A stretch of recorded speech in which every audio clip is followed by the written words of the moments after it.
Hi, everybody. Today, we're going to hear from Clint Payne about how creativity is key when it comes to journey mapping.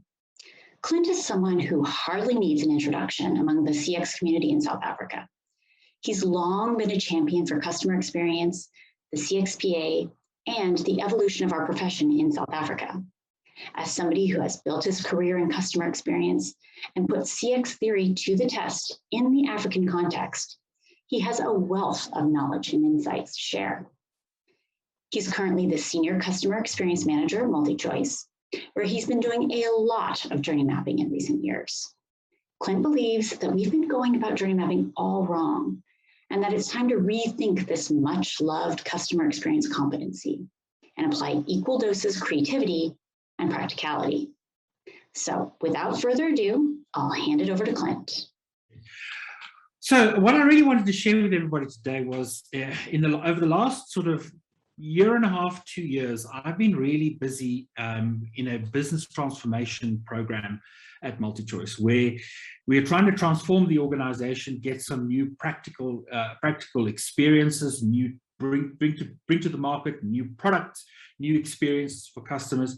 And really what I've learned in the process of that. So a quick sort of 5-second history of what we did. So it's been about a year and a half. As I said, I've been involved in a transformation program, and this transformation program has been business-led. So what that really meant for the organization, instead of going out to go and look for what is the best and newest tech that is available that can deliver the kinds of products we need, we began with what the customer needs were. So have a look at what a customer needs and translated those into a business-led transformation program. What this really means is that you begin at the very core of your business, which is the customer. What do they need, and how can you deliver that for them?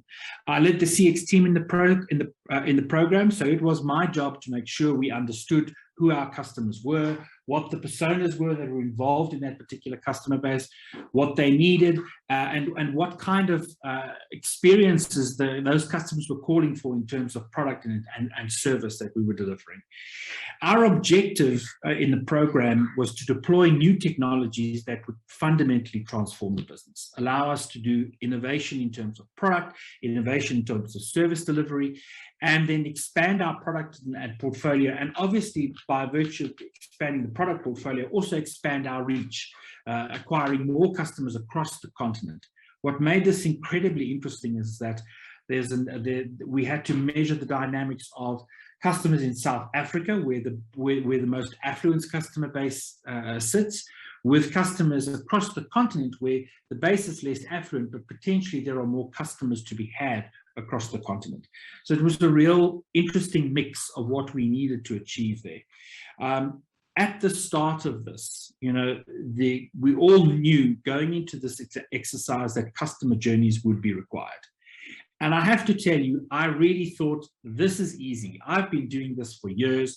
I know exactly what we need. I felt incredibly equipped going into this program, and I was confident that we'd be able to do what we needed to do. But I very, very quickly learned that in a program, and indeed it translates out into the business at large, in that program, there are many kinds of customer journeys. And customer journey is just, we think of the term of customer journey, it's really an all-encompassing term that we kind of use. And it gets incredibly confusing because you'll talk to one person about a customer journey, and I promise you the way what you're thinking about as a customer journey and what they're thinking about as a customer journey are fundamentally two different things. And after a couple of months of wading through sort of mud and trying to get onto the same page a lot of the time, what we very quickly discovered was that you need to start identifying those customer journeys. You need to describe them properly. And once you've described them, you need to differentiate them. And what we started doing is we started naming them differently. So that when somebody said, I need a customer journey, we could immediately say, okay, what's the level of detail that you need? And what is it called? And then we would help them along that process. And from that moment on, every time you speak about a customer journey, people know exactly what they're about to get, exactly what they need, or exactly what they're asking for. So what I've got coming up in the next couple of slides, I wanted to share the top 4 that we used often and reused often in the program. And I can promise you this kind of definition has become essential, not just in the program, but for our business in general. So we've expanded this definition and shared it with all of our business teams, and we've started using these customer definitions and naming conventions for these customer journeys across the business to make life really, really clear. So without any further ado, let me share the first one. Okay. This very first one we call our, apologies for my dog, this very first one we call our high-level customer journey. Okay. And very simply, this is probably the one we all know and love most. It is how it describes your customer life cycle. So what this really does is it describes how your customer becomes a customer, uses a customer, and then either stays or leaves as a customer. So it's a very high level view of how a customer moves through your business. In the old days, we call it the customer life cycle. The thing about this is that you'll find it's very similar across many, many businesses with small tweaks, but don't really make fundamental differences. So explore may be called find, buy may be called use, join, help may be called customer care, something along those lines. But really the theme is, how do I find you? How do I join your organization or consume your product? How do I use your product? How do I get help from you? How do I pay for the product? And how do I come back and use more of the product? It's easy to recognize because it's usually described with quite good or well articulated verbs. And the advice I always give people when they start out on this journey to ask, well, how do I create a customer journey, a high-level customer journey, is always put the word I in front of it. And then it has to make sense. So I explore, I buy, I use, I get help, I pay, I return. If you can put the word I in front of it, it becomes a verb that you're and this really translates into the customer world. And it will push people that consume this journey away from thinking about this as a life cycle. They'll start using it as a customer journey just because you keep putting the word I on top of it. Very often this high-level customer journey is used as an organizational frame. It organizes everything from the structure of the business to the project objectives. It's a great frame to be able to understand your customer's life cycle through the business and organize yourself around those customer experiences. This is also quite easy to adopt. It's really well considered across many different levels, and the C-suite can consume this really, really easily. And at MultiChoice, we've really embraced this. This is something that's part of our everyday life. In fact, our customer journey has recently been revamped, and we use pretty much the same language here, but instead of our customer journey being a left to right kind of progression of a customer, we've translated our customer journey into an infinity sign. And it really describes the fact that, a customer that has just paid could then come back and be part of the return journey, and an existing customer could be part of the new joining journey by signing up for another customer, for another product. So it really describes how a customer can be in many parts of the journey over time. So this is what we call our high-level customer journey, and it's based around those verbs: explore, buy, use, help, pay, and get and return. The next one along is the task-level customer journey. Now, these are actually a set of journeys that rest just below that high-level customer journey. It describes a task a customer wants to achieve. These are going to be unique in every business. They're not going to be the same, and they are not going to be the same because in real terms, every business is a little bit different. These task level journeys, and we use them as task level journeys, they break out the high level journey steps to describe customer orientated tasks. And in our environment, when we went from 6 high level journeys, we went out to about 57 task level journeys spread across all of these 6 different high level journey tasks. The most important thing is that these high-level journey tasks describe reusable tasks that a customer can perform in multiple stages of the high-level journey. So for instance, get account balance. A customer could get their account balance or perform the get account balance task in the join journey, as well as in the pay journey, as well as in the get help journey. They could create an online profile in the sign up journey, as well as in the help journey. Things like I pay my bill. That's a little reusable task that can be reused in multiple places across the journey. The advantage of breaking it up into these task level journeys, these little reusable chunks, is that you never have to, when you start creating more detailed versions of these, and we'll get to those in a moment, but as you start revolving them into more detail, you'll see that you can take little pieces of work that have already been designed once, and you can reuse them multiple times. And it speeds up your delivery of customer or your delivery to your development teams, and it prevents you from having to create multiple versions of the same task at your journey level. So this is a really unique and very useful piece of customer journey mapping, which is your task level customer journeys that describe this little thing or this little task that a customer wants to do. That task may involve more than one step, and very often does, but if you can describe it correctly, you can take that step and reuse it across the entire journey as you go through it. Next one.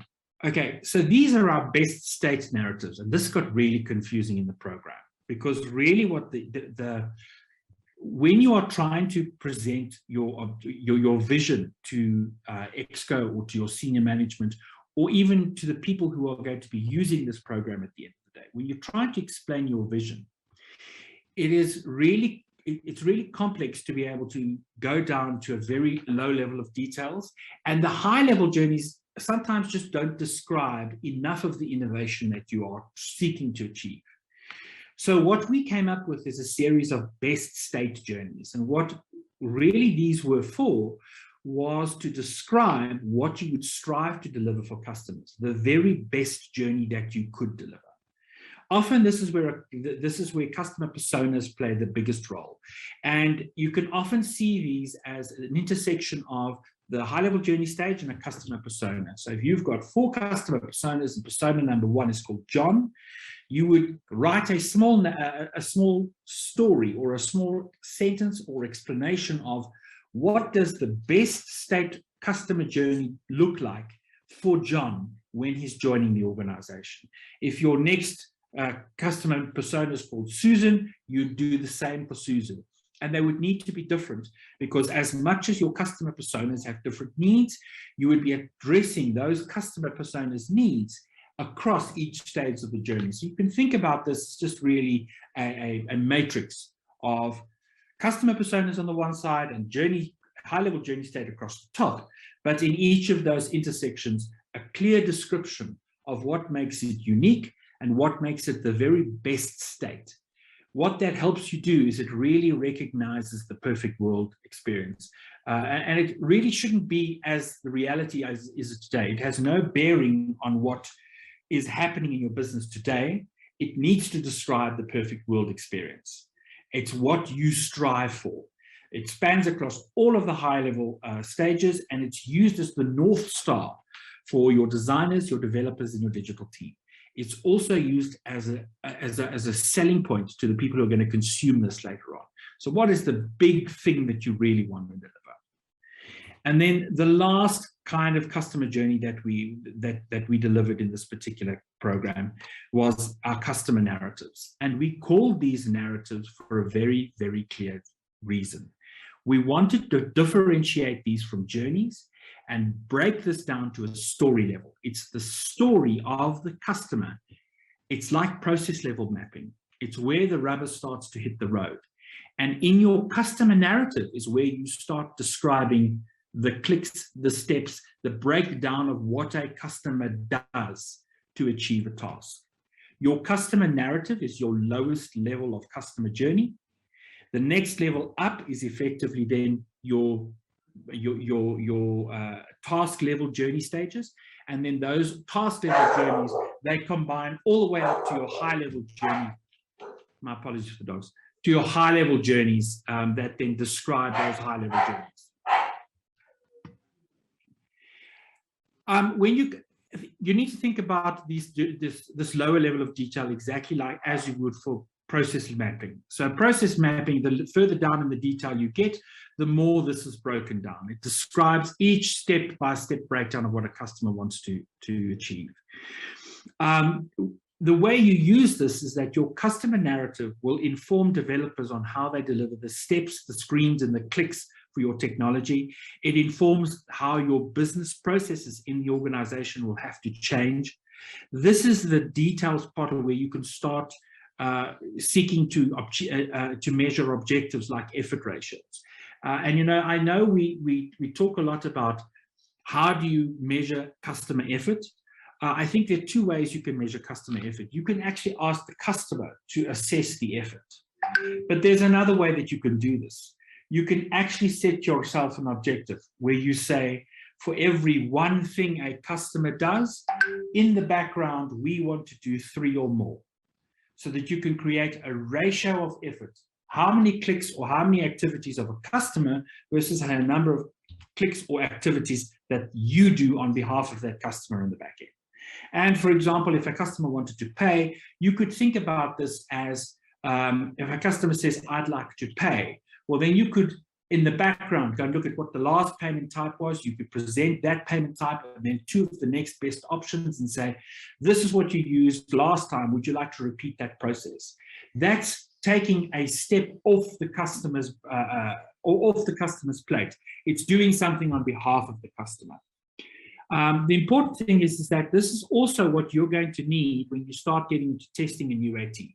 So when you've got something new that you want to deliver and you want to know if it works, you have to test it against what your expectation was.